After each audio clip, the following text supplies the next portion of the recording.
જો વિદ્યાર્થી મિત્રો ધોરણ 11 ચેપ્ટર નંબર 5 દ્રવ્ય અવસ્થા વાયુ અને પ્રવાહી આપણે છેલ્લે પૂરું કર્યું. આજે આપણા અભ્યાસક્રમનું 6થું ચેપ્ટર ઉષ્માગતિશાસ્ત્ર ચાલુ કરીએ છીએ. તો ઉષ્માગતિશાસ્ત્રનું આજે પહેલું લેક્ચર અને એમાં પ્રશ્ન નંબર 1 એનું વિધાન આ રીતનું છે.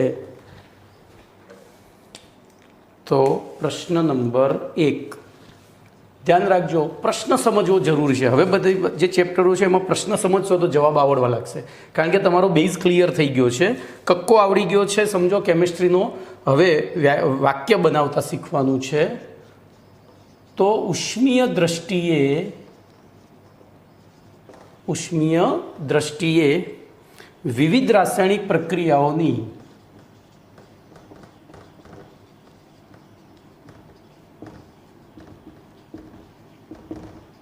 ક્રિયાવિધિ સમજાવો.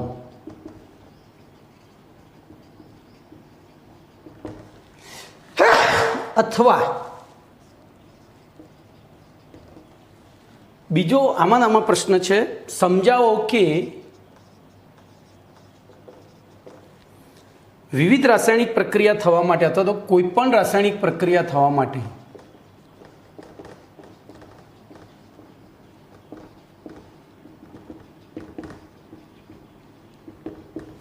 ઉષ્માનું થવા માટે ઉર્જાનું શોષણ કે ઉત્સર્જન થવું જરૂરી છે. જોજો, તો મેં અથવા કરીને પ્રશ્ન એટલા માટે લખ્યો છે કે જેથી કરીને તમને ઇઝીલી જવાબ યાદ રહી જાય. બોલો, સામાન્ય રાસાયણિક ક્રિયાવિધિ આપણને પૂછી છે, રાસાયણિક પ્રક્રિયાઓની સામાન્ય ક્રિયાવિધિ પૂછી છે. તો એ ક્રિયાવિધિમાં એક જ વસ્તુ થાય કે કાં તો ઉર્જા શોષાય કાં તો ઉર્જા મુક્ત થાય. બોલો, તો પહેલું પરિચય, તો આપણે ટાઇટલ આપીશું અને સીધું જ જોજો, અહીંયા જવાબમાં આપણે સીધું જ લખાણ લખવાનું છે કે વિવિધ રાસાયણિક પ્રક્રિયાઓનો સૂક્ષ્મ દ્રષ્ટિએ અભ્યાસ કરતાં માલુમ પડે છે કે બધી જ રાસાયણિક પ્રક્રિયાઓ નીચે પ્રમાણે એક સમાન ક્રિયાવિધિ અનુસાર થાય છે. તો વિવિધ રાસાયણિક પ્રક્રિયાઓનો અભ્યાસ કરતા માલુમ પડે છે કે બધી જ રાસાયણિક પ્રક્રિયાઓ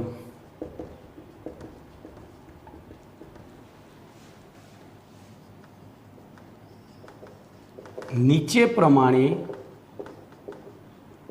એક સમાન ક્રિયાવિધિ અનુસાર થાય છે.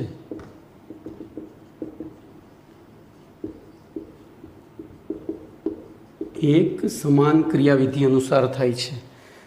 ક્રિયાવિધિ અનુસાર 2 તબક્કામાં થાય છે. મારે લખવાનું રહી ગયું ભાઈ. અનુસાર 2 તબક્કામાં થાય છે. બરોબર. હવે એમાં કયો તબક્કો? તો તબક્કો એ. તો પહેલા પ્રક્રિયકના અણુઓમાં કેટલાક બંધ તૂટવાનો તબક્કો. પ્રક્રિયકના અણુઓમાં કેટલાક બંધ તૂટવાનો તબક્કો. અને બીજો તબક્કો, બોલો હવે તમને ખ્યાલ હશે કે બીજો તબક્કો શું હોય? તો નિપજના નવા બંધ બનવાનો, એટલે કે કેટલાક નવા બંધના નિર્માણ દ્વારા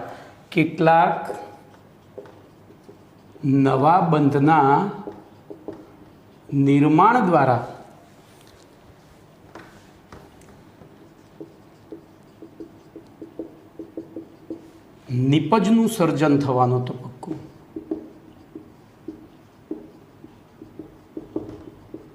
બોલો, આ 2 તબક્કામાં થાય છે.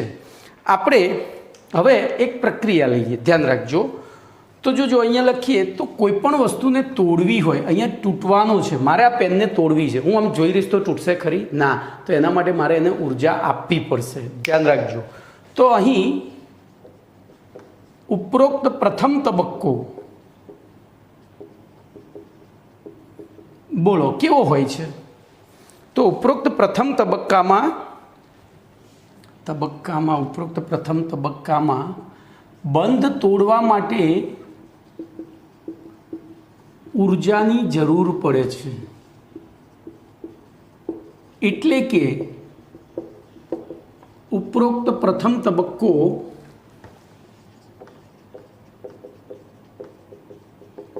ઉષ્મા શોષક હોય છે, જ્યારે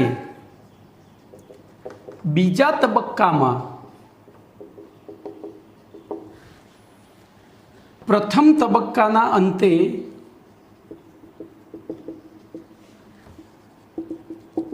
ઉત્પન્ન થયેલા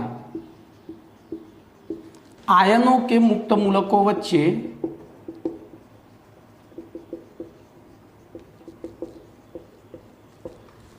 રાસાયણિક આકર્ષણ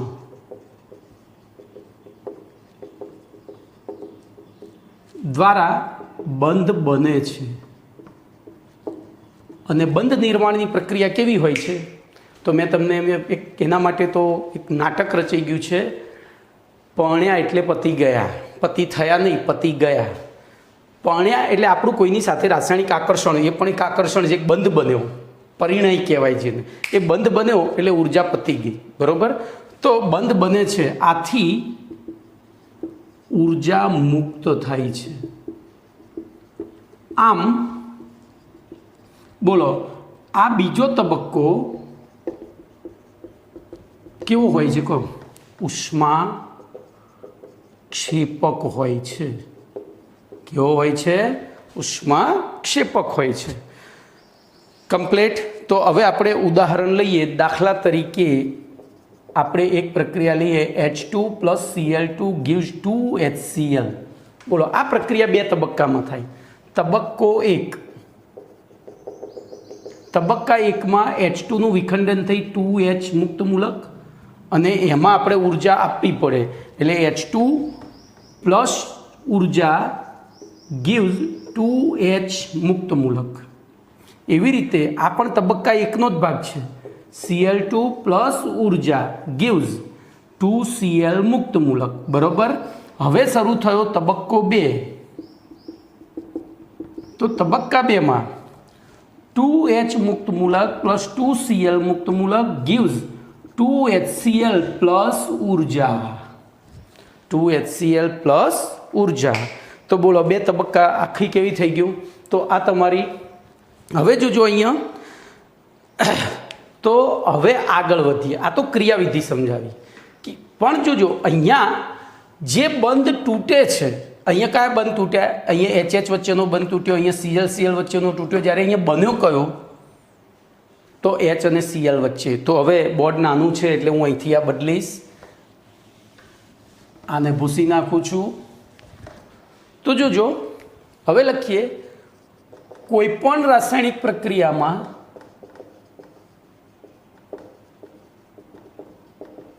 ના ઉપરોક્ત પ્રથમ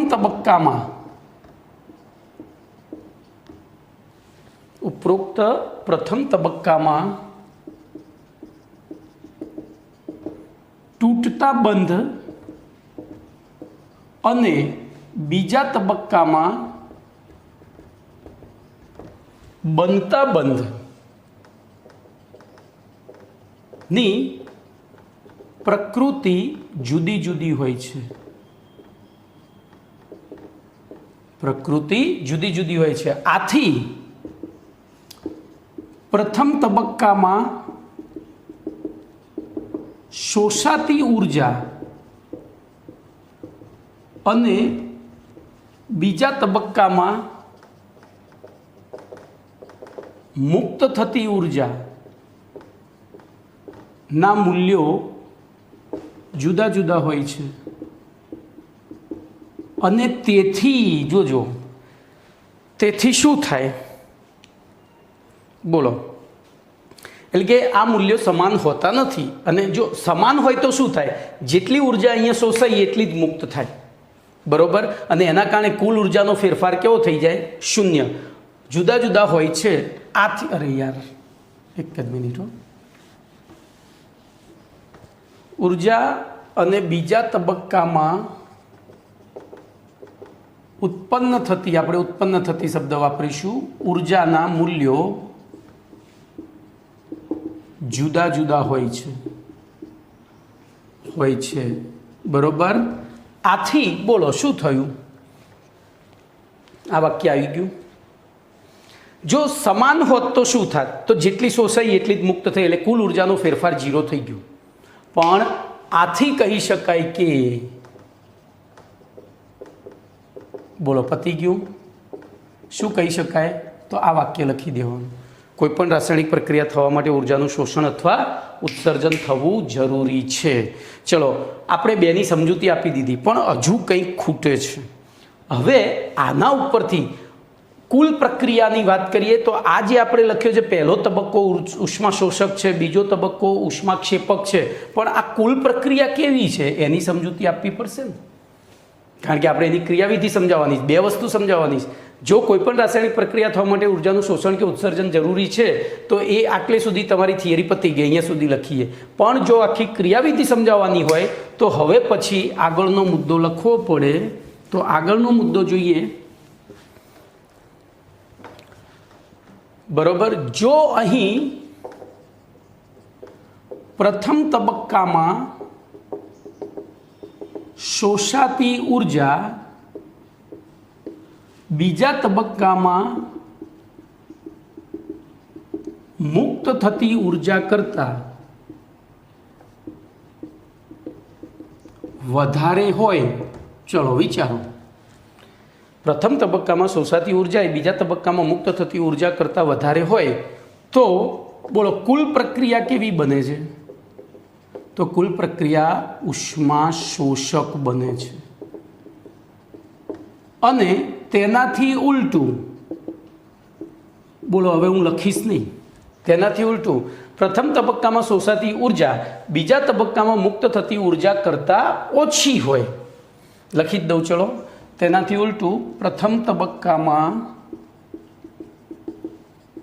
શોષાતી ઉર્જા એ બીજા તબક્કામાં મુક્ત થતી ઉર્જા કરતાં ઓછી હોય તો કુલ પ્રક્રિયા બોલો શું થશે? અહીંયા તો જેટલી શોષાય છે એના કરતાં મુક્ત થતી વધારે છે, એટલે કે ઓવરઓલ પ્રક્રિયા દરમિયાન ઉર્જા મુક્ત થાય છે, તો કુલ પ્રક્રિયા ઉષ્મા ક્ષેપક હોય છે। કેવી હોય છે?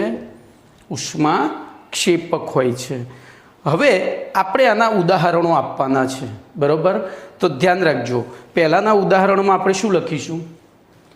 પ્રથમ તબક્કામાં બેના ઉદાહરણ આપણે અહીંથી છે ને મુદ્દો પાડવાનો છે બરોબર, તેનાથી ઉલટામાં। તો જો પહેલાંના ઉદાહરણમાં આપણે આપીએ તો પ્રકાશ સંશ્લેષણની પ્રક્રિયા દરમિયાન પ્રકાશ ઉર્જા ગ્લુકોઝના અણુમાં રાસાયણિક ઉર્જા સ્વરૂપે શું થાય છે? શોષાઈ જાય છે। પ્રકાશ ઉર્જા રાસાયણિક ઉર્જા સ્વરૂપે શોષાઈ જાય છે બરોબર, કમ્પ્લીટ। તો હવે બોલો શું થશે? તો અહીંયા આપણે એક ઉદાહરણ એનું આપ્યું કે પ્રકાશ સંશ્લેષણનું। બોલો પ્રકાશ સંશ્લેષણની પ્રક્રિયા દરમિયાન શું થાય? તો સૂર્યપ્રકાશની ઉર્જા એ વનસ્પતિમાં ગ્લુકોઝ સ્વરૂપે, એટલે ગ્લુકોઝ એક રાસાયણિક અણુ થયો તો પ્રકાશ ઉર્જાનું રાસાયણિક ઉર્જામાં રૂપાંતરણ થાય। આમ અહીંયા આ પહેલા પ્રકારની ઉષ્મા શોષક જે પ્રક્રિયાઓ છે એમાં ઉર્જાના વિવિધ સ્વરૂપોનું ધ્યાન રાખજો। તો ઉષ્મા શોષક પ્રક્રિયાઓ દરમિયાન ઉષ્મા ઉર્જા, પ્રકાશ ઉર્જા અથવા યાંત્રિક ઉર્જા અથવા વગેરે નિપજના અણુમાં રાસાયણિક ઉર્જા સ્વરૂપે સંગ્રહિત થાય છે। તો ઉષ્મા શોષક પ્રક્રિયામાં બોલો કઈ કઈ ઉર્જાઓ? તો ઉષ્મા ઉર્જા, યાંત્રિક ઉર્જા, પછી બીજું બોલો, ઉષ્મા ઉર્જા, યાંત્રિક ઉર્જા, પ્રકાશ ઉર્જા વગેરેનું નિપજના અણુમાં બોલો રાસાયણિક ઉર્જા સ્વરૂપે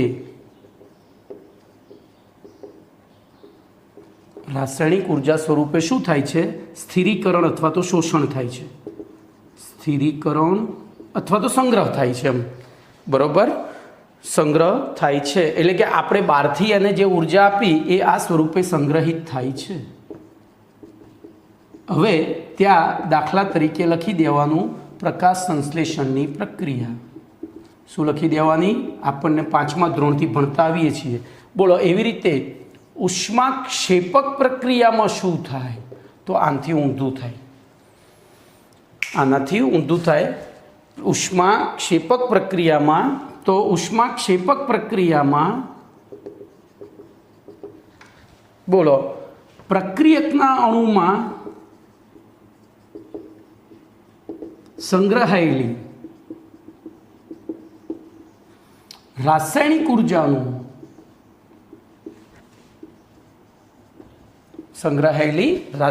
ઉર્જાનું બોલો શેમાં રૂપાંતરણ થાય છે? તો પ્રકાશ ઉર્જા, પછી વિદ્યુત ઉર્જા, પછી યાંત્રિક ઉર્જા વગેરેમાં રૂપાંતરણ થાય છે. ટૂંકમાં કોઈપણ રાસાયણિક પ્રક્રિયા દરમિયાન ઉર્જાનું શોષણ કે ઉત્સર્જન થાય છે, પણ એમાં એક સ્વરૂપમાંથી બીજા સ્વરૂપમાં એનું રૂપાંતરણ પણ થાય છે. હવે જો પ્રકાશ ઉર્જાનું ઉદાહરણ આપું તો મીણબત્તી કે દીવો કરવાની પ્રક્રિયા. દીવો કરીએ તો ઘી કે તેલ કે મીણબત્તી જે છે એમાં સંગ્રહાયેલી રાસાયણિક ઉર્જાનું શેમાં રૂપાંતરણ થાય છે? ઉષ્મા ઉર્જા, પ્રકાશ ઉર્જામાં. વિદ્યુત ઉર્જા એટલે ઘડિયાળનો સેલ. ઘડિયાળના સેલની અંદર ભરેલા જે કેમિકલ્સ છે એની અંદર રાસાયણિક ઉર્જા છે, એ રાસાયણિક ઉર્જાનું વિદ્યુત ઉર્જામાં રૂપાંતરણ થાય છે. યાંત્રિક ઉર્જા તો બોમ્બ ફૂટવાની પ્રક્રિયા. બોમ્બ ફૂટે એટલે એની આજુબાજુમાં રહેલી ધૂળ અને એના કાગળો ઉડે છે, બરાબર? તો એ યાંત્રિક ઉર્જા થઈ. તો અહીંયા યાંત્રિક ઉર્જામાં પણ રાસાયણિક ઉર્જામાંથી એટલે બોમ્બ ફૂટવાની પ્રક્રિયામાં તો એમાં ધ્વનિ ઉર્જા ઉત્પન્ન થાય જો બોમ્બ ફૂટવાની પ્રક્રિયામાં. ઓકે, તો અહીંયા તમારો પહેલો પ્રશ્ન પૂરો થયો. ટૂંકમાં વિવિધ ભૌતિક અને રાસાયણિક પ્રક્રિયાઓ દરમિયાન ઉર્જાના વિવિધ સ્વરૂપોનું એકમાંથી બીજા સ્વરૂપમાં રૂપાંતરણ થાય છે. ઓકે, ચલો, તો આ પહેલો પ્રશ્ન પૂરો થયો. જો મિત્રો, આ પાઠના શરૂઆતના પ્રશ્નો થોડા ડિસ્ક્રિપ્ટિવ છે, એટલે તમારે યાદ રાખવા પડશે. વર્ણન છે લાંબુ ભાષાકીય. આમાં તમને અમને એવું લાગે કે આપણે ઇતિહાસ વાંચી રહ્યા છીએ, પણ 2-3 વખત વાંચશો તો આવડી જશે. એવું નથી કે અઘરું છે, બરાબર? ચલો, એના પછીનો પ્રશ્ન, પછી બધું થિયરિટિકલ, પેલું જ આવશે. થિયરી નહીં, એમાં પછી આમ તબક્કા વાઇઝ, સ્ટેપ વાઇઝ આવે છે. ચલો, પ્રશ્ન નંબર 2 છે. પ્રશ્ન નંબર 2માં ઉષ્માગતિશાસ્ત્રની વ્યાખ્યા, તેની મર્યાદા અને ઉપયોગિતા જણાવો. ઉષ્માગતિશાસ્ત્રની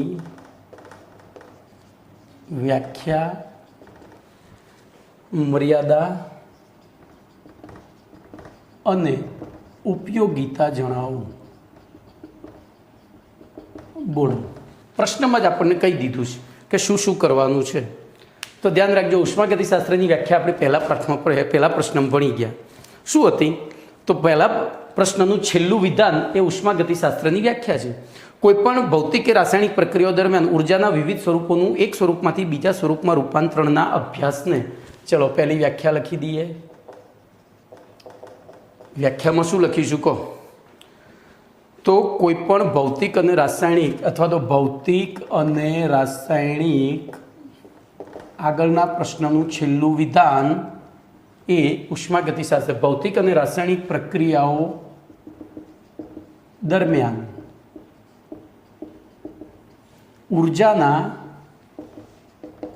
વિવિધ સ્વરૂપોનું એકબીજામાં રૂપાંતરણના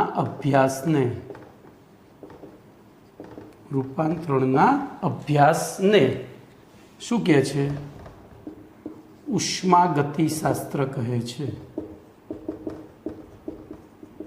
કમ્પ્લીટ. ચલો, તો એમાં એક પેટા મુદ્દો છે, ઉર્જાનો અભ્યાસ સૂક્ષ્મ માત્રિક અને અતિમાત્રિક.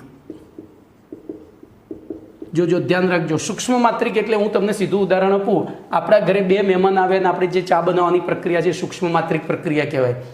આપણા ઘરે જાન આવી છે, આપણી બેન છે, એના મેરેજ છે ને જાન આવી છે, 2000 માણસ આવ્યું છે. હવે તો હજારોમાં વાત થઈ ગઈ ને. તો 2000 માણસો માટે જે ચા બનાવી છે એ પ્રક્રિયા થઈ અતિમાત્રિક.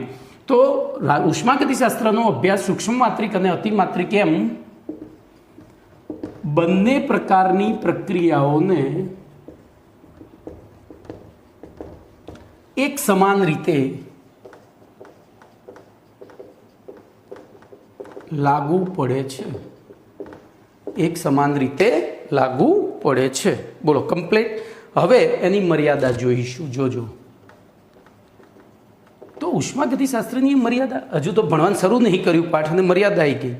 તો ધ્યાન રાખજો, ઉષ્માગતિશાસ્ત્રના અભ્યાસના આધારે કેટલીક બાબતો આપણે હજુ નથી સમજાવી શક્યા, તો અહીંયા હું ટૂંકમાં લખીશ. તો ઉષ્માના અભ્યાસના આધારે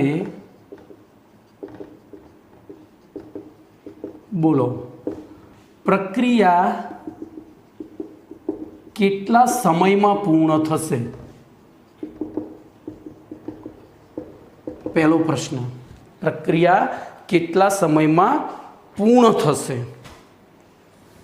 તે બાબત સમજાવી શકાતી નથી. તે બાબત સમજાવી શકાતી નથી.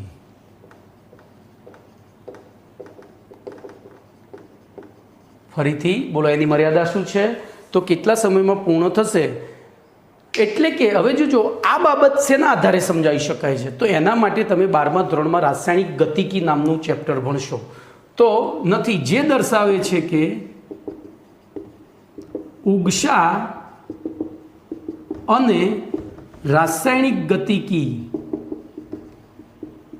એકબીજાથી સ્વતંત્ર છે. આ શબ્દ તમારા માટે નવો છે, પણ એ 12મા ધોરણમાં આવવાનું છે. એકબીજાથી સ્વતંત્ર છે. ચલો હવે બીજી મર્યાદા એની, તો ઉષ્માગતિશાસ્ત્ર પ્રણાલીની પ્રારંભિક અવસ્થા અને અંતિમ અવસ્થાની ઉર્જાના રૂપાંતરણ ઉપર આધારિત છે. તો ઉષ્માનો અભ્યાસ, જોજો પ્રણાલી નવો શબ્દ આવ્યો, આ બધી વ્યાખ્યાઓ અહીંયા શીખવાની છે. પ્રણાલીની પ્રારંભિક અવસ્થા અને અંતિમ અવસ્થાની પ્રારંભિક અવસ્થા અને અંતિમ અવસ્થાની ઉર્જાના રૂપાંતરણો ઉપર આધારિત છે.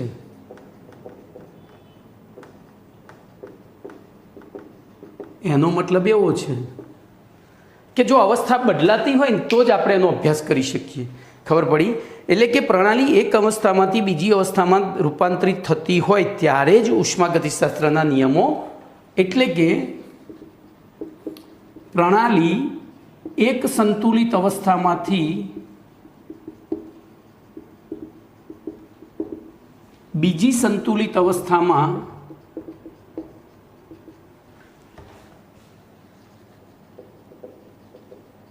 એક સંતુલિત અવસ્થામાંથી બીજી સંતુલિત અવસ્થામાં દાખલ થતી હોય, બરોબર, ત્યારે જ, એટલે કે રૂપાંતરિત થતી હોય ત્યારે જ ઉષ્માનો અભ્યાસ કરી શકાય છે.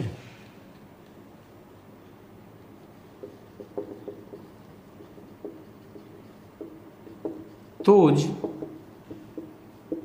ઉષ્માનો અભ્યાસ કરી શકાય છે. બોલો કમ્પ્લીટ. તો આ થઈ ગયું તમારું ઉષ્માની મર્યાદા. હવે લઈએ ઉષ્માની ઉપયોગિતા. બોલો ઉપયોગિતામાં શું આવશે? તો ધ્યાન રાખજો. તો વિવિધ રાસાયણિક પ્રક્રિયાઓના અભ્યાસ દરમિયાન ઉત્પન્ન થતા કેટલાક પ્રશ્નો, તો વિવિધ રાસાયણિક પ્રક્રિયાઓ, રાસાયણિક અને ભૌતિક બંને લખવાનું છે. ભૌતિક પ્રક્રિયાઓના અભ્યાસ દરમિયાન ઉદ્ભવતા નીચે દર્શાવ્યા પ્રમાણેના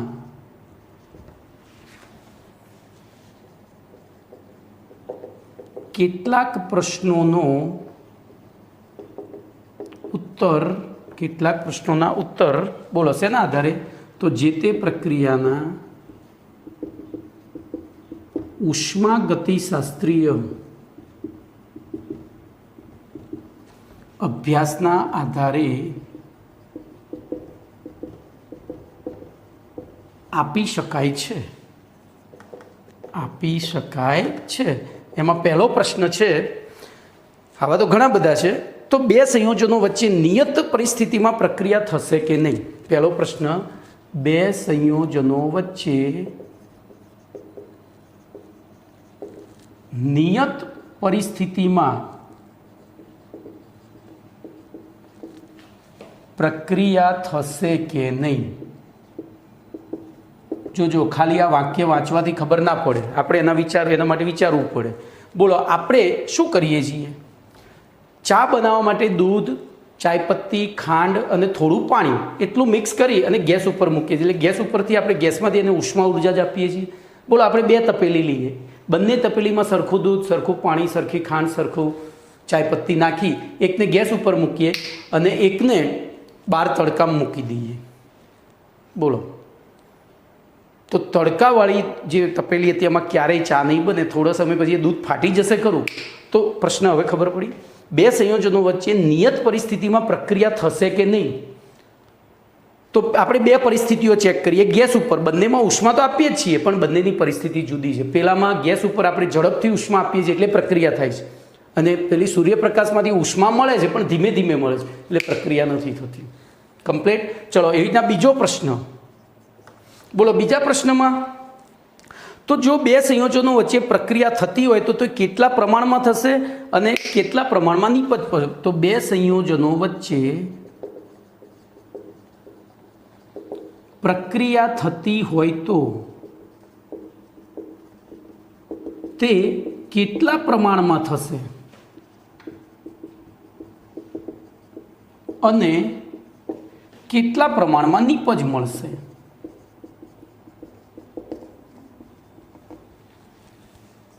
જોજો, હવે આ ઉપરનું જે ઉદાહરણ આપ્યું, તો તમે દૂધની અંદર ચાય પત્તી નાખી, ખાંડ નાખી, થોડું પાણી નાખીને તડકે મૂકી દીધો તો હવે દૂધ નહીં રહે, એનો સહેજ કલર તો લાલ થઈ જ જશે। એનો મતલબ કે થોડા પ્રમાણમાં તો પ્રક્રિયા થઈ અને એમાં થોડા પ્રમાણમાં નિપજ બની છે, એટલે કે થોડા પ્રમાણમાં ચા બની છે। પણ એની અંદર જો આપણે બીજો પ્રયોગ કરીએ, ચલો સૂર્યપ્રકાશ છોડી દઈએ, બે તપેલી લઈએ, બંનેમાં એક સરખું દૂધ, એક સરખી ચાયપત્તી, એક સરખી ખાંડ, એક સરખું પાણી નાખી બંનેને એક સરખા ગેસ ઉપર એક સાથે મૂકી દઈએ, ચાલુ કરી દઈએ ગેસ। પણ પહેલામાં ઉભરો આવે એટલે ગેસ બંધ કરી દેવાનો, બીજામાં ઉભરો આવે પછી એને થોડો સમય અંદર ચમચી કે ગળણી રાખશો એટલે ઉકળે છે, તો આપણે મમ્મી બધું આપણે જોતા જ હોઈએ છીએ। તો બંનેમાં એકમાં આપણે ઉભરો આવે બંધ કરી દીધી, બીજાને ઉભરો આવ્યા પછી 5 મિનિટ સુધી ઉકાળી એ બંને ચાનો ટેસ્ટ કરજો। આ બીજો પ્રશ્ન તમારા પ્રશ્ન મગજમાં પેદા થશે। બે સંયોજનો વચ્ચે પ્રક્રિયા થતી હોય તો તે કેટલા પ્રમાણમાં થશે અને તેમાં કેટલા પ્રમાણમાં નિપજ મળશે? તો જેમાં ઉભરો આવીને તરત આપણે જે ઉતારી લીધી છે તપેલી, એની ચાનો ટેસ્ટ, એમાં કાચું દૂધ અંદર સ્મેલ આવશે, કારણ કે એમાં બધા જ દૂધનું ચામાં રૂપાંતરણ થયું નથી। જ્યારે બીજામાં આપણે પાછળથી 5 મિનિટ ઉકાળ્યું છે એટલે કે જે કાચું દૂધ હતું એ પણ ચામાં રૂપાંતરિત થઈ ગયું છે, એટલે એમાં આપણને સંપૂર્ણ ચાનો ટેસ્ટ આવશે, જ્યારે પહેલામાં કાચા દૂધની સ્મેલ આવશે। ઓકે, તો આ થઈ ઉષ્માગતિશાસ્ત્રની વ્યાખ્યા, મર્યાદા અને ઉપયોગિતા। ચલો, એના પછી પ્રશ્ન નંબર 3 લઈએ।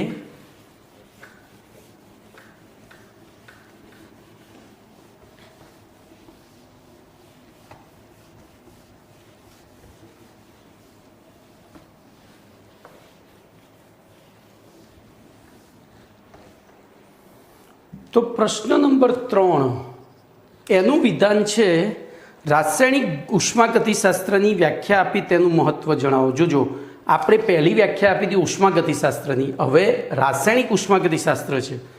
તો રાસાયણિક ઉષ્માગતિશાસ્ત્રની વ્યાખ્યા આપી તેનું મહત્વ જણાવો।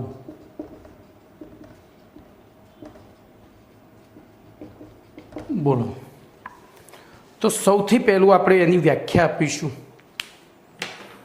જોજો, હવે આપણો પાઠ ખરેખર તમારા પાઠનું ટાઇટલ શું છે? ઉષ્માગતિશાસ્ત્ર, અને એમાં રાસાયણિક ઉષ્માગતિશાસ્ત્ર જ આપણે ભણવાનું છે। બરોબર. તો સૌથી પહેલું આપણે રાઉ ગસા, હું ટૂંકમાં લખીશ ભાઈ, રાઉ ગસા રાસાયણિક ઉષ્માગતિશાસ્ત્ર. બરોબર. બોલો એની વ્યાખ્યા શું થશે? તો ઉષ્માગતિશાસ્ત્રની જે શાખામાં જો ઉષ્માગતિશાસ્ત્ર છે એ રાસાયણિક અને ભૌતિક એમ બંને પ્રક્રિયાઓને એક સમાન રીતે લાગુ પડે છે. રાસાયણિક અને ભૌતિક એમ બંને પ્રકારની પ્રક્રિયાઓને એક સમાન રીતે લાગુ પડે છે. એટલે આપણે અહીંયા લખીશું ઉષ્માગતિશાસ્ત્રની જે શાખામાં, બરોબર, ઉષ્માગતિશાસ્ત્રની જે શાખામાં રસાયણ વિજ્ઞાનના અભ્યાસ દરમિયાન ઉદ્ભવતા રસાયણ વિજ્ઞાનના અભ્યાસ દરમિયાન ઉદ્ભવતા વિવિધ પ્રશ્નોના ઉત્તર એટલે કે જવાબ આપી શકાય છે અથવા તો આપવામાં આવે છે. બરોબર.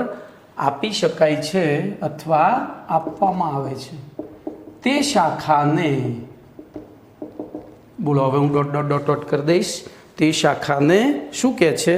રાસાયણિક ઉષ્માગતિશાસ્ત્ર કહેવામાં આવે છે. હવે જોજો આની વ્યાખ્યા, આની સમજૂતી મેં આગળના પ્રશ્નમાં મેં તમને કહ્યું હતું કે ઉષ્માગતિશાસ્ત્રમાં આ એક એવો પાઠ છે કે આગળના પ્રશ્નનું છેલ્લું સેન્ટેન્સ એ નવા પ્રશ્નની શરૂઆત હશે.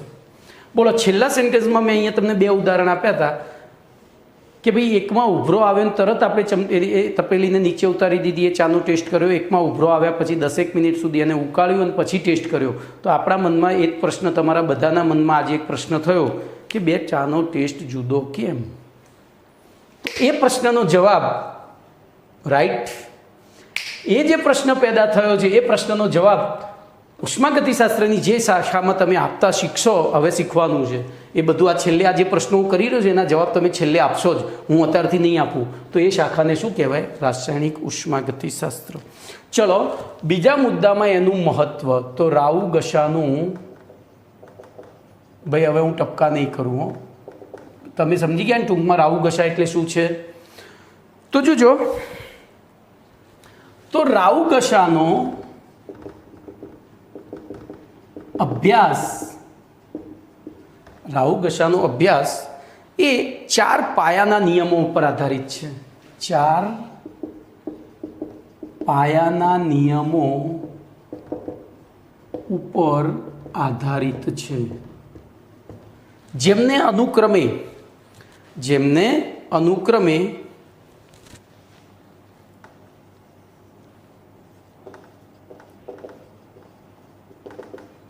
શૂન્ય નિયમ, પ્રથમ નિયમ, દ્વિતીય નિયમ અને તૃતીય નિયમ. એટલે કે રાઉ ગસાનો શૂન્ય નિયમ, રાઉ ગસાનો પ્રથમ નિયમ, રાઉ ગસાનો દ્વિતીય નિયમ, રાઉ ગસાનો તૃતીય નિયમ તરીકે ઓળખવામાં આવે છે. બરોબર, ઓળખવામાં આવે છે. હવે આ 4 નિયમો, બરોબર, હવે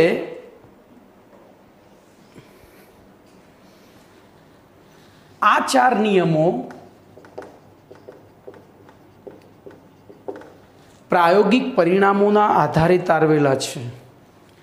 આ 4 નિયમો પ્રાયોગિક પરિણામોના આધારે તારવેલા છે અને જો મહત્વનું વાક્ય આવી રહ્યું છે, અને આ 4 નિયમોનું પાલન ન કરતી હોય તેવી એક પણ પ્રક્રિયા હજુ સુધી જોવા મળી નથી. અને આ 4 નિયમોનું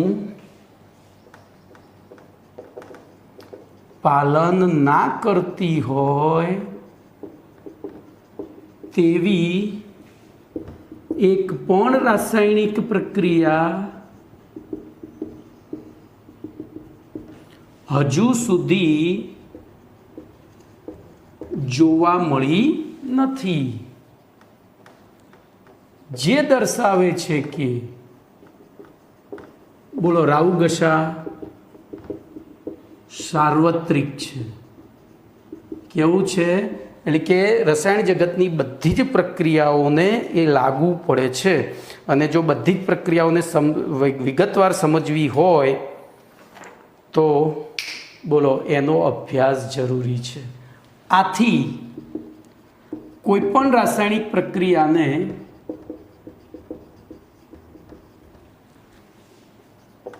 પ્રક્રિયાની વિગતવાર સમજૂતી માટે રાઉગશાનો અભ્યાસ મહત્વનો છે. તો આ તમારો 2 માર્ક્સનો પ્રશ્ન કમ્પ્લીટ. આટલું જ લખવાનું છે. ચલો હવે એકદમ પપલું જેવા પ્રશ્નો આવી રહ્યા છે. આ જે પહેલા 3 પ્રશ્નો હતા ને તમને આમ થોડું નવું લાગે, પણ એ તમે 3-4 વખત વાંચશો તો પછી એ તમારા મિત્રો જ થઈ જવાના છે, તમને કશું જ અઘરું નહીં લાગે. I am sure that. Now question number 4. તો ક્વેશ્ચન નંબર 4 ધ્યાન અહીંયા રાખજો. પ્રશ્ન નંબર 4. હમણાં મેં તમને કહ્યું હતું કે એક શબ્દ આવે તો પ્રણાલી. તો એ પ્રણાલી એટલે શું? ઉદાહરણ આપી સમજાવો. પ્રણાલી એટલે શું? ઉદાહરણ આપી સમજાવો. તો ધ્યાન એ રાખજો. અત્યારે હાલ મારે તમને એવા 2 ઉદાહરણ આપવા પડશે કે એક ઉદાહરણ તો આપણા દૈનિક જીવનનું હોય અને એક કેમિસ્ટ્રીની લેબનું હોય. બોલો ધ્યાન રાખજો. એક તપેલીની અંદર એક તપેલી છે. બિચારી ઠંડી હોય ને તો એ તપેલી જ કહેવાય. નામ કેવું પાડ્યું છે આપણા વડવાઓએ. ઠંડી હોય તો એ તપેલી.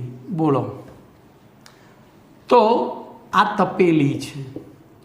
એ તપેલીની અંદર દૂધ, ભાઈ ઝીણા અક્ષર થોડા કાઢીશ, દૂધ, ખાંડ, ચાયપત્તી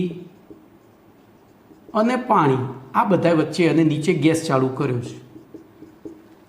બરોબર. હવે તમે જ્યારે પ્રયોગશાળામાં જશો ત્યારે પ્રયોગશાળાની અંદર એક આવું કોનિકલ ફ્લાસ્ક વાપરશો.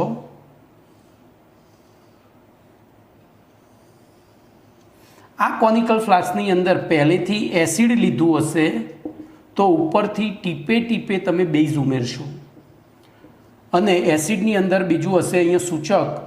બરોબર. આ ટીપે ટીપે જ્યારે બેઝ અહીંયા પડતું જશે એમ એસિડ બેઝ વચ્ચે તટસ્થીકરણ પ્રક્રિયા થશે. બરોબર. હવે આપણે આ પ્રક્રિયાને જો હું પ્રણાલી એટલે શું સમજાવી રહ્યો છું, આનું જ્યારે આપણે પ્રયોગ કરતા હશું ત્યારે આપણી આંખ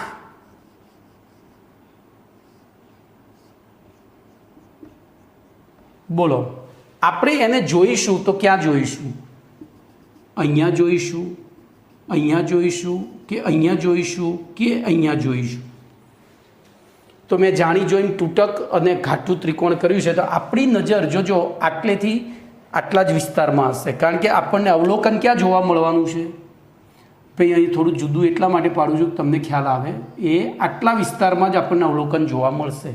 એવી રીતે ધારો કે અહીંયા પણ આપણે ચા કેવી રીતે બને છે એનો અભ્યાસ કરવો હોય, બરોબર, તો આપણી આંખ બોલો એ નજર ક્યાં હશે? અહીંયા હશે. એટલે કે કયા વિસ્તારમાં? આ વિસ્તારમાં. શું બોલો ચા બનવાની પ્રક્રિયામાં તપેલી ભાગ લે છે? ના. તપેલીની જગ્યાએ બીજું કોઈ પણ પાત્ર હોય તો ચાલે. પ્રક્રિયા પૂરી થઈ હોય તપેલી તો મમ્મી ધોઈને પાછી મૂકી જ દે છે સ્ટેન્ડમાં. નહીતર બોલો ચા બની ગયા પછી આપણને ખાંડ પાછી મળે, દૂધ પાછું મળે.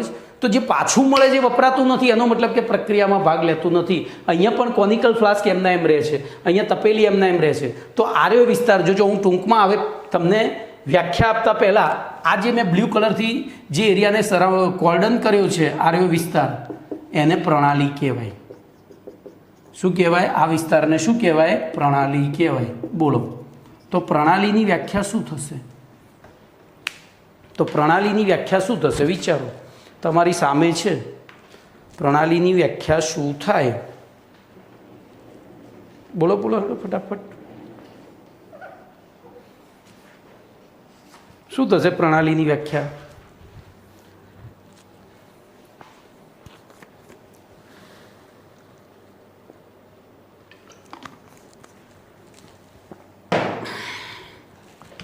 બોલો તપેલી ક્યાં આવેલી છે? વ્યાખ્યા તમારી પાસે જ લવડાવવાની છે. ગેસ ઉપર. ગેસ ક્યાં આવેલો છે? રસોડામાં. રસોડું ઘરમાં. ઘર સોસાયટીમાં. સોસાયટી વસ્ત્રાલમાં અથવા તો કોઈ પણ એરિયામાં. પછી એ એરિયા તો અમદાવાદમાં. અમદાવાદ ગુજરાતમાં. ગુજરાત ઇન્ડિયામાં. ઇન્ડિયા એશિયામાં. એશિયા પૃથ્વી ઉપર. પૃથ્વી વિશ્વમાં. પૃથ્વી તો ટૂંકમાં આ વિસ્તાર જે છે એ વિશ્વનો અતિ નાનો ભાગ છે. તો જો હું અહીંયા પ્રણાલીની વ્યાખ્યા લખું છું,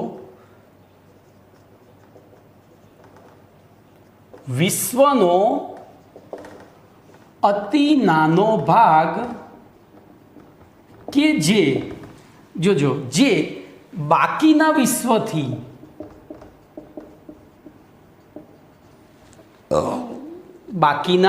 વિશ્વથી ચોક્કસ હદ રેખા વડે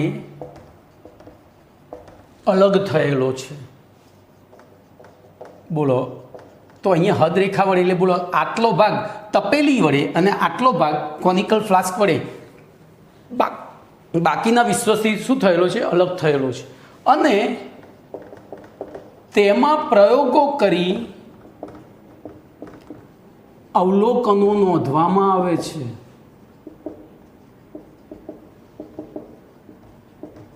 આવા વિશ્વના અતિ નાના ભાગને બોલો શું કહેવાય? પ્રણાલી. તો બોલો પ્રણાલીની વ્યાખ્યા આવડી ગઈ. આ આકૃતિ યાદ રાખશો તો યાદ રહી જશે. બોલો ફરીથી પ્રણાલીની વ્યાખ્યા શું થશે? વિશ્વનો અતિ નાનો ભાગ કે જે વિશ્વના બાકીના ભાગથી ચોક્કસ હદ રેખા વડે અલગ થયેલો હોય છે અને તેમાં પ્રયોગો કરી અવલોકનો નોંધવામાં આવે છે. તો તેવા વિશ્વના અથવા તો આવા વિશ્વના અતિ નાના ભાગને અથવા તો સૂક્ષ્મ ભાગને શું કહે છે? પ્રણાલી. હવે તો અહીંયા જે વિશ્વ છે એ વિશ્વના કુલ કેટલા ભાગ પડ્યા ભાઈ? બોલો તો વિશ્વના 2 ભાગ પડ્યા. આ પ્રણાલી આખું વિશ્વ છે પણ એમાં આપણે આટલા ભાગને શું કીધું? પ્રણાલી. તો બાકીના ભાગને શું કહીશું? તો બાકીના ભાગને આપણે કહીએ છીએ પર્યાવરણ. શું કહીએ છીએ? તો ધ્યાન રાખજો. તો વિશ્વમાં અહીં પ્રણાલી સિવાયના વિશ્વના બાકીના ભાગને બોલો વિશ્વના બાકીના ભાગને પર્યાવરણ કહેવામાં આવે છે. પર્યાવરણ કહેવામાં આવે છે. બોલો કમ્પ્લીટ. અને જે પાત્રમાં જોજો અહીંયા આથી જે પાત્રમાં પ્રયોગ કરવામાં આવતો હોય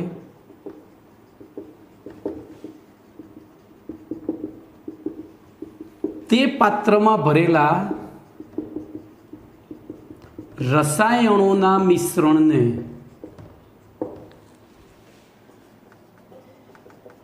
પ્રણાલી, પછી પાત્રની દિવાલને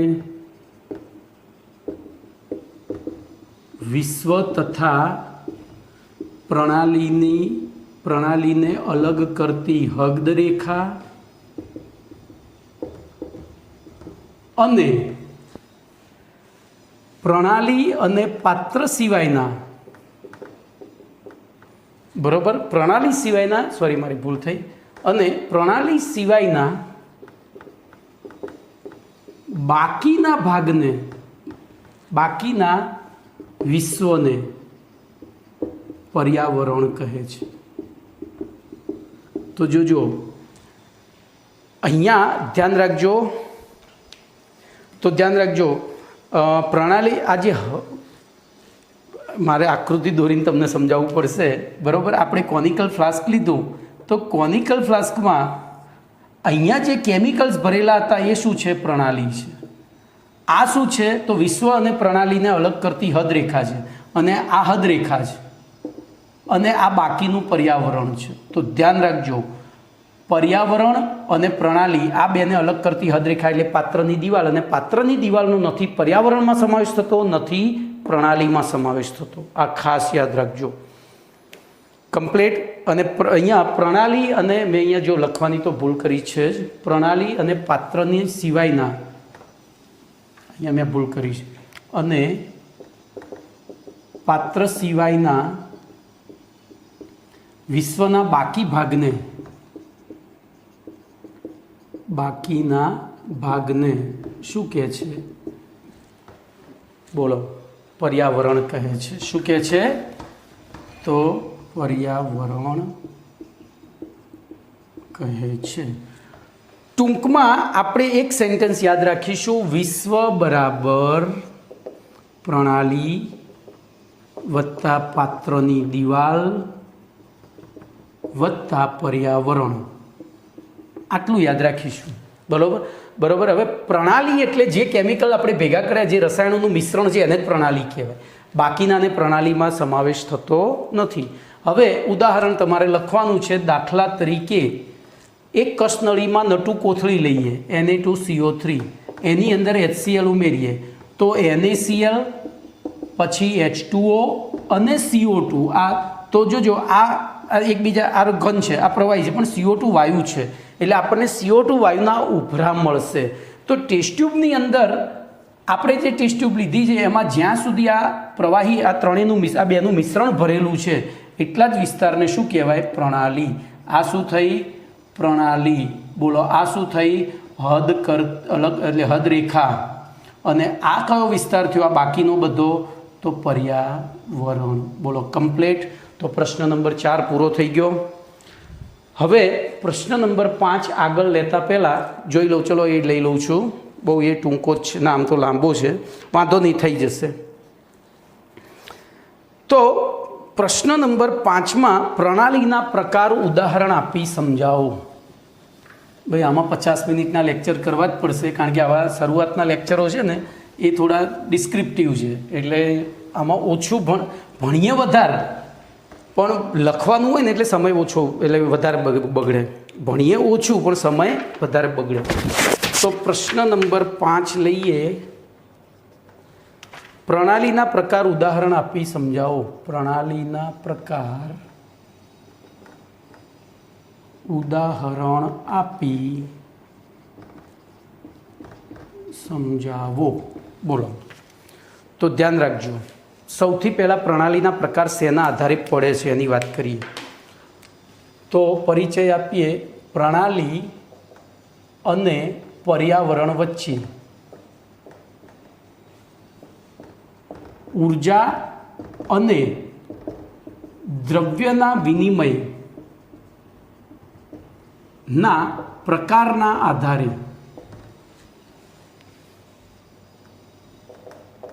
પ્રણાલીના નીચે પ્રમાણે 3 પ્રકાર પડે છે, અથવા તો 3 પ્રકાર છે. બોલો, કેટલા પ્રકાર છે? નીચે પ્રમાણે 3 પ્રકાર છે. એમાં સૌથી પહેલી ખુલ્લી પ્રણાલી. તો ધ્યાન રાખજો, હું એક ખુલ્લા પાત્રમાં, હું સમજૂતી પહેલી આપીશ, પછી વ્યાખ્યા લખીશ. હું 3 પાત્ર લઉં, એમાં મેં પાણી જ ભરેલું છે, પાણી. બીજું પાત્ર પાણી, પણ એને મેં ઢાંકેલું છે. અને ત્રીજું પાત્ર, હવે જોજો, આની દિવાલ ઉષ્મા અવાહક છે. એટલે કે આ કેવી દિવાલ છે? આની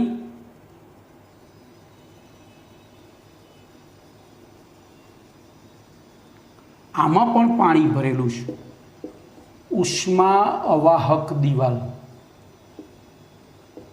ધરાવતું બંધ પાત્ર. આ ખાલી બંધ પાત્ર અને આ ખુલ્લું પાત્ર. બોલો, હું આ ત્રણેયને ગેસ ચાલુ કરું, ત્રણેયમાં પાણીનો જથ્થો સરખો છે અને ત્રણેયમાં ગેસ ચાલુ કરું, શું થશે? મને કોઈ કહેશે? વિચારો તો ધીમે ધીમે અહીંયા પાણીનો જથ્થો ઓછો થતો જશે. બોલો, આમાં પાણીનો જથ્થો ઓછો નહીં થાય, કારણ કે પાત્ર બંધ છે, બરાબર. પણ આપણે પાત્ર ઉપર હાથ રાખીશું તો એની આજુબાજુનો વિસ્તાર ગરમ થયેલો હશે. એટલે જોજો, અહીંયા શેનો વિનિમય થયો? તો ઉર્જા અને દ્રવ્ય બંનેનો. ધ્યાન રાખજો, અહીંયા કોનો વિનિમય થયો? આપણે અહીંયા નીચે લખીએ તો ઉર્જા અને દ્રવ્ય. બોલો, ઉર્જાનો વિનિમય થયો, કારણ કે ધીમે ધીમે ઉપર વરાળમાં હાથ જાય ને તો દાજીએ અને પાણીનો જથ્થો ઓછો થાય છે, એટલે કે દ્રવ્યનો વિનિમય થયો. બોલો, અહીંયા ઉર્જાનો વિનિમય થયો પણ દ્રવ્યનો ના થયો, કારણ કે પાત્ર બંધ હતું. અહીંયા બેમાંથી એકેયનો ના થયો, કારણ કે ઉષ્મા અવાહક પાત્ર છે. આપણે થર્મોસમાં ભરેલી ચા અંદર ગરમ હોય, થર્મોસને અડીએ તો ગરમ લાગે છે ના. તો બોલો, આ 3 પ્રકાર થયા. તો પહેલો પ્રકાર, બોલો, ખુલ્લી પ્રણાલી. વ્યાખ્યા આપી દો. તો હું હવે ટૂંકમાં કહીશ. આને ખુલ્લી કહેવાય, આને બંધ કહેવાય અને આને નિરાલી કહેવાય. તો વ્યાખ્યા આપો. તો જે પ્રણાલી પર્યાવરણ સાથે, તો જે પ્રણાલી પર્યાવરણ સાથે ઉર્જા અને દ્રવ્ય એમ બંનેનો વિનિમય કરતી હોય, તેવી પ્રણાલીને ખુલ્લી પ્રણાલી કહે છે.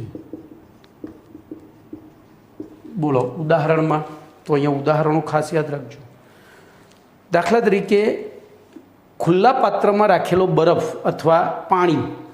જો ખુલ્લા પાત્રમાં બરફ રાખ્યો હશે તો એ શું થશે? થોડા સમય પછી પાણી બની જાય. એનો મતલબ કે એને ઉર્જાનો વિનિમય કર્યો, કારણ કે બરફમાંથી પાણી બનવા માટે ઉર્જા જોઈએ, અને પછી લાંબા સમયે પાણીનું બાષ્પીભવન થાય છે, એટલે કે દ્રવ્યનો વિનિમય કર્યો. તો દાખલા તરીકે, ખુલ્લા પાત્રમાં રાખેલું પાણી અથવા બરફ અને મીણબત્તીની જ્યોત. બોલો, જ્યોત છે, મીણબત્તીની જ્યોત. ધીમે ધીમે મીણબત્તી ઓગળતી જાય છે, એટલે કે દ્રવ્યનો વિનિમય થાય છે, અને એની ઉપર હાથ રાખીએ તો દજાય છે, એટલે કે ઉર્જા અને દ્રવ્ય બંનેનો વિનિમય થાય છે. ચલો, બીજી વ્યાખ્યા હવે તમે આપો, મને નહીં આવડતી. તો બીજી આવી બંધ પ્રણાલી. બોલો, બંધ પ્રણાલી. હવે હું વ્યાખ્યા નહીં લખું, તમે પેમ્પલેટમાં અથવા તો લખી કાઢું. ચલો, બોલો. તો બંધ પ્રણાલીમાં શું લખીશું? તો ઉર્જાનો વિનિમય થાય. તો જે પ્રણાલી પર્યાવરણ સાથે ઉર્જાનો વિનિમય કરે છે, પરંતુ દ્રવ્યનો વિનિમય કરતી નથી.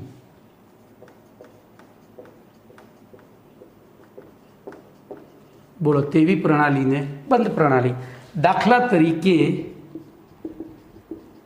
બંધ પાત્રમાં રાખેલો બરફ અથવા પાણી.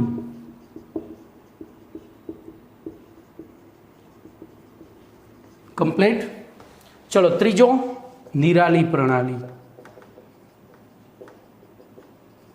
બોલો, શું લખીશું?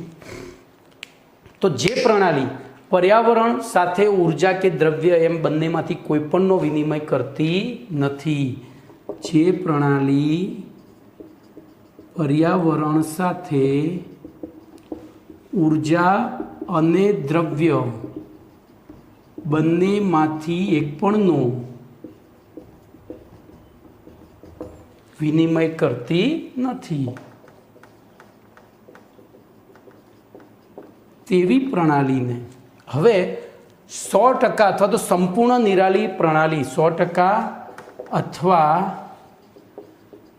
સંપૂર્ણ નિરાલી પ્રણાલી શક્ય નથી. બરોબર. પરંતુ તેમ છતાં ઉચ્ચ કક્ષાનું થર્મોસ ફ્લાસ્ક એ નિરાલી પ્રણાલીનું ઉદાહરણ છે. એ નિરાલી પ્રણાલીનું ઉદાહરણ છે. તો અહીંયા તમારો પ્રશ્ન નંબર 5 પૂરો થયો. ઓકે, તો આટલે સુધી રાખીએ છીએ. બીજું નેક્સ્ટ લેક્ચરમાં. ઓકે.